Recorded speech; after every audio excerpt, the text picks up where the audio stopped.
গরুর দাম যাচ্ছে 110 85,000 দেন 105,000 টাকা দিলাম জান ভাই লরি দাও একটু দাও এটা 30 গন্ধ।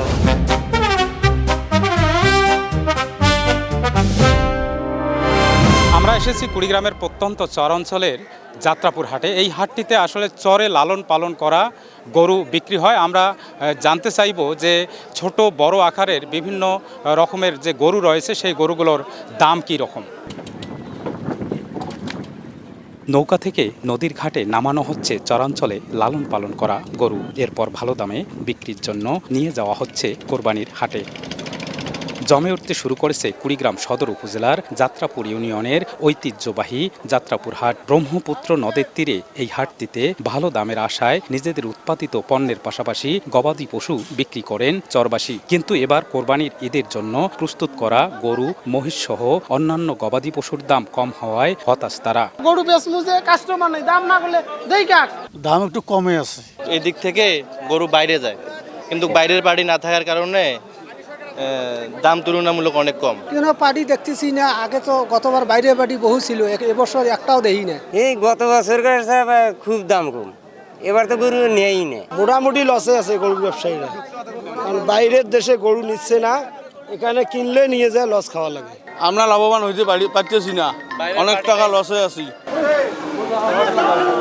কুড়িগ্রামের এই যাত্রাপুর হাটে উঠেছে ছোট বড় বিভিন্ন আকারের গরুর পাশাপাশি মহিষও। কত? 90 দেওয়া লাগবে কত? কোরবানির হাটে ক্রেতা বিক্রেতার মাঝে চলছে গরুর দাম কষাকষি। কেউ গরু বিক্রি করলেও অনেকেই রেখে দিচ্ছেন পরবর্তী হাটে বেশি দামে বিক্রির আশায়। আমি রাজি সই 100 টাকা পাইছি ভাই। এটা দাম যাচ্ছে হলো 55,000 টাকা। তা এখন মনে করেন যে দাম বলতেছে হলো 40, 45, মানে গরু বাজার একবারে নিম্ন হয়ে গেছে। মোষের দাম খুব কম এবছর, মনে করেন যেটা 8 মন ওজন সেটা বিক্রি হয় এবছর মনে করেন 2,20,000। জেলায় এবছর 1,16,000 গরু ও 1,80,000 মহিষ, ছাগল, ভেড়াসহ অন্যান্য গবাদি পশু কোরবানির জন্য প্রস্তুত করেছে খামারি ও প্রান্তিক খামারিরা। প্রস্তুত করা গবাদি পশু পরিদর্শনে হাটে আসেন জেলা প্রাণী সম্পদ কর্মকর্তা।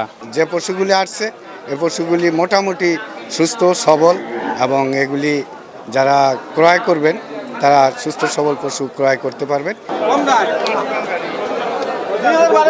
প্রাণী সম্পদ বিভাগের তথ্য মতে এবার ঈদে জেলায় 15টি স্থায়ী এবং 14টি অস্থায়ী হাটে বেচাকেনা হবে এসব কোরবানির পশু।